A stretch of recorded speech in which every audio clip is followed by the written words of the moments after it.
10월 7일 수요일에 만나는 하나님 말씀은 예레미야 44장 1절로 10절 말씀입니다. 심판과 패망의 이유, 우상숭배. 먼저 44장 전체를 살펴보겠습니다.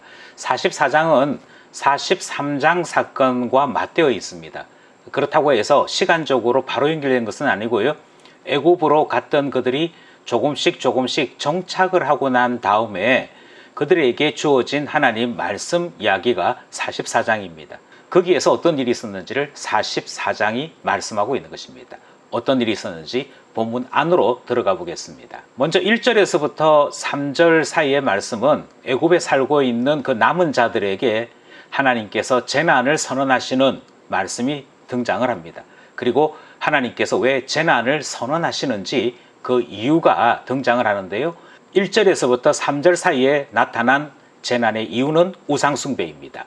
먼저 1절이죠. 애굽 땅에 사는 모든 유다 사람 곧 믹돌과 다마네스와 놉과 바드로스 지방에 사는 자에 대하여 말씀이 예레미야에게 임하니라. 이르시되 만군의 여호와 이스라엘의 하나님께서 이와 같이 말씀하시니라.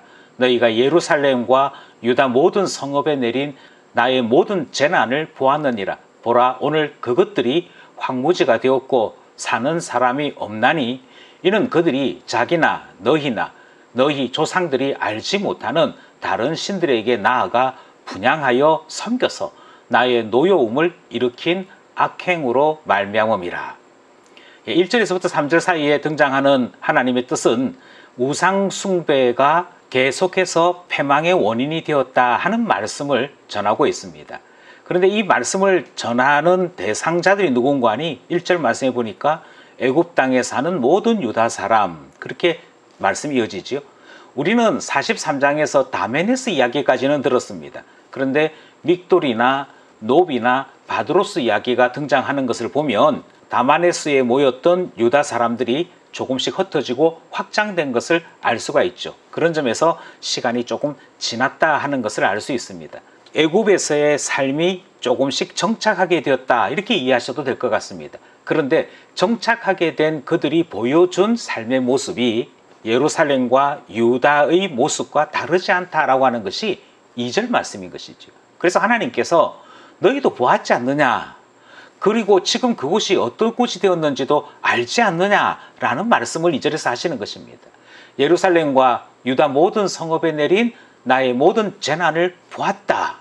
그리고 그것이 오늘 황무지가 되어서 사람 살지 않는 곳 되어진 것도 알고 있지 않느냐. 이게 2절 말씀이죠. 그런데 3절에서는 조금 더 구체적으로 다른 신들을 섬겨서 나의 노여움이 일어났고 그것이 그들이 행한 악행이다 라고 말씀하시는 내용이 등장합니다.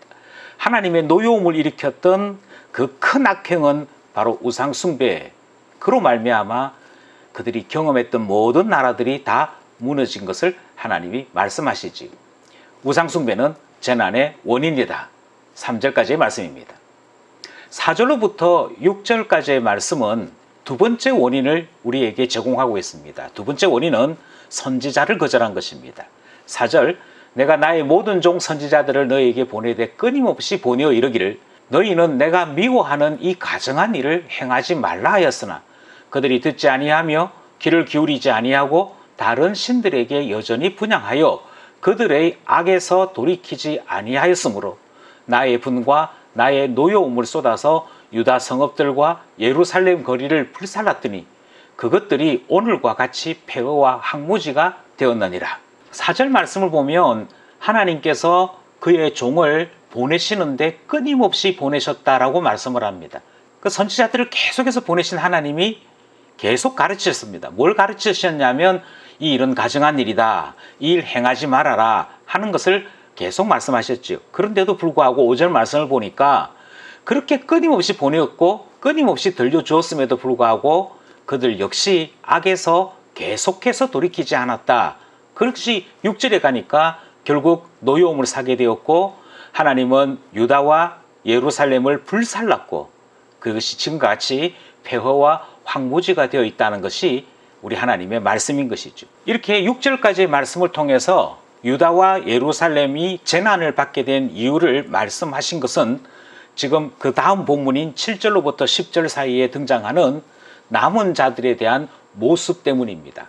7절에서부터 10절 사이에서는 하나님께서 남은 자들에 대하여 질문하시는 내용이 등장을 하지요. 7절입니다. 만군의 하나님, 이스라엘의 하나님 여호와께서 이와 같이 말씀하셨느니라. 너희가 어찌하여 큰 악을 행하여 자기 영혼을 해하며 유다 가운데에서 너희의 남자와 여자와 아이와 젖 먹는 자를 멸절하여 남은 자가 없게 하려느냐. 8절 어찌하여 너희가 너희 손이 만든 것으로 나의 노여움을 일으켜 너희가 가서 머물러 사는 애굽 땅에서 다른 신들에게 분향함으로 끊어버림을 당하여 세계 여러 나라 가운데에서 저주와 수치거리가 되고자 하느냐. 9절 너희가 유다 땅과 예루살렘 거리에서 행한 너희 조상들의 악행과 유다 왕들의 악행과 왕비들의 악행과 너희의 악행과 너희 아내들의 악행을 잊었느냐. 10절 그들이 오늘까지 겸손하지 아니하며 두려워하지도 아니하고 내가 너희와 너희 조상들 앞에 세운 나의 율법과 나의 법규를 지켜 행하지 아니하느니라. 아멘. 그러니까 앞에서부터 했던 이야기가 왜 주어졌는고 하니 지금까지 이스라엘과 유다와 예루살렘이 범한 모든 죄를 지금 너희들이 그대로 행하고 있다는 말씀 하시기 위해서이지요. 7절 말씀해 보니까 바로 그 우상숭배, 다르게 얘기해서 7절 표현대로 하자면 큰 악을 남은 자들이 애굽에서 행한다는 것입니다. 그리고 하나님은 그 악을 행하였던 자들이 지금 어떻게 되어 있는지를 다시 언급하시면서 우상숭배는 큰 악을 행하는 것은 멸절하여 남은 자가 없게 되는 일인데 왜 너희들이 이 일을 반복하고 있느냐 물으시는 것이지요. 그러니까 계속해서 이들은 자기 영혼에 유익되지 않은 것들만을 택하고 있습니다. 그것의 결과는 하나님이 멸절이라고 말씀하시지요. 멸절할 수밖에 없는 것이 악을 행하는 것인데 왜 이 일을 계속 고집하느냐 주님이 묻고 계시는 것입니다. 7절이 말하고자 하는 것은 하나님 말씀을 계속 거절하는 것, 불순종하는 것, 그리고 자기 뜻대로 살아가고자 하는 그것을 지금 경고하고 계신 것이지요. 8절도 마찬가지입니다.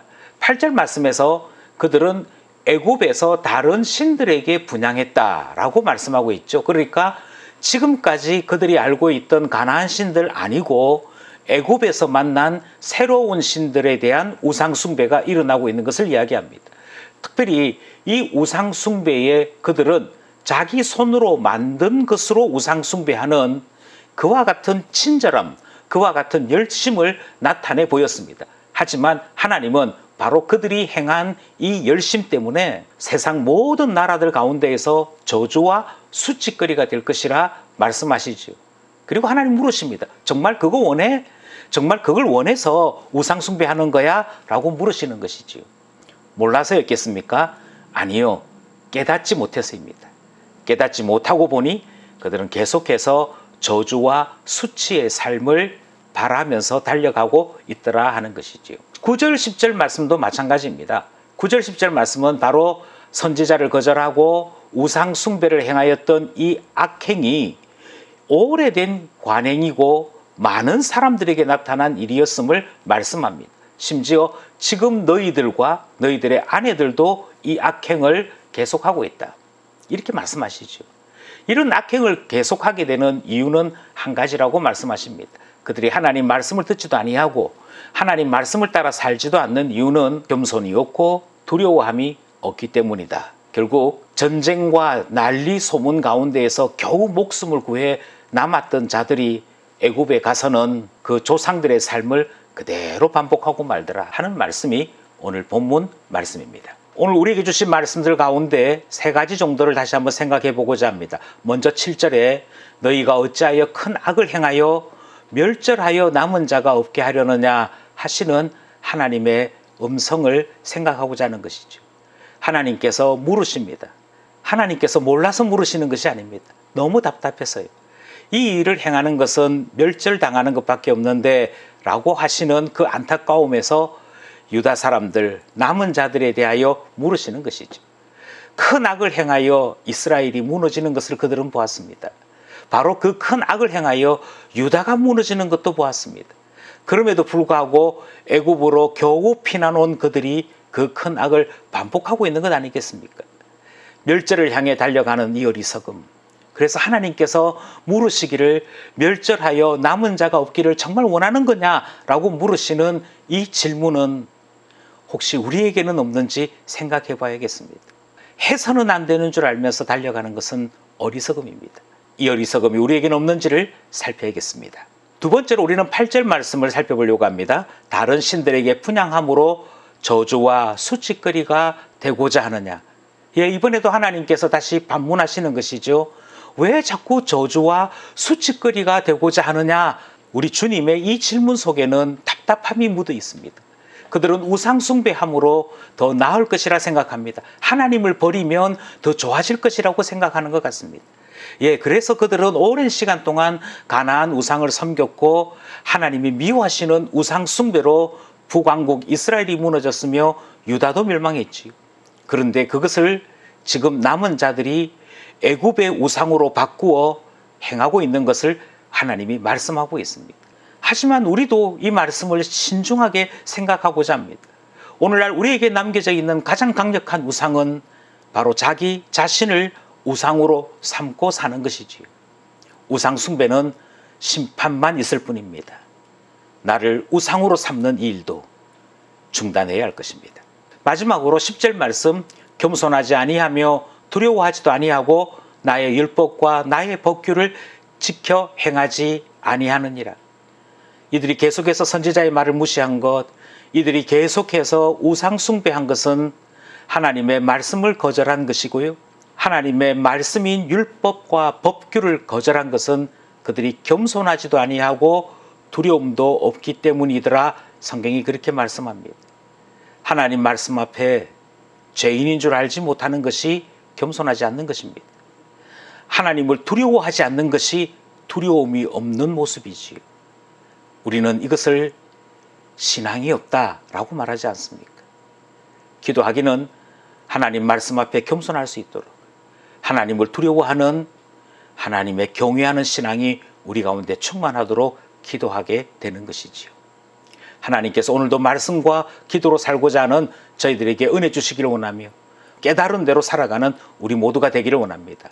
기도 제목 붙입니다. 기도로 한 공동체 되기를 원합니다.